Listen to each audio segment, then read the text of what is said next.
ইঁদুর ও বিড়ালের গল্প। একদা এক বিড়াল ছিল, নাম তার মিমি। মিমি দেখতে যেমন সুন্দর ছিল, তেমনই সে ছিল ভীষণ অলস। সারাদিন তার কাজ ছিল শুধু ঘুমিয়ে কাটানো আর সুযোগ পেলেই ইঁদুর ধরা। আর ছিল এক ছোট্ট ইঁদুর, নাম তার টিঙ্কু।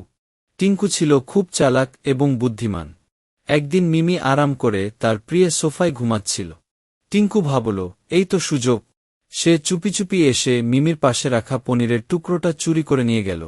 মিমি ঘুম থেকে উঠে দেখে পনির নেই। সে তো রেগে আগুন। মিমি শপথ নিল, যে করেই হোক টিঙ্কুকে ধরবে। সে টিঙ্কুকে ধরার জন্য নানা ফন্দি আঁটতে লাগল।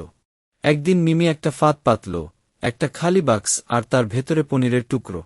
টিঙ্কু দূর থেকে সব দেখছিল। সে বুঝল, এটা মিমির চালাকি। টিঙ্কু তখন একটা বুদ্ধি আঁটল। সে একটা সরু সুতো নিয়ে মিমির লেজের সাথে পনিরের টুকরোটা বেঁধে দিল। মিমি যেই পনিরটা ধরতে গেল, অমনি তার লেজে টান পড়ল। মিমি অবাক হয়ে দেখল, তার লেজের সাথে পনির বাঁধা। মিমি লেজ নাড়াতেই পনিরটা টিঙ্কুর দিকে চলে গেল।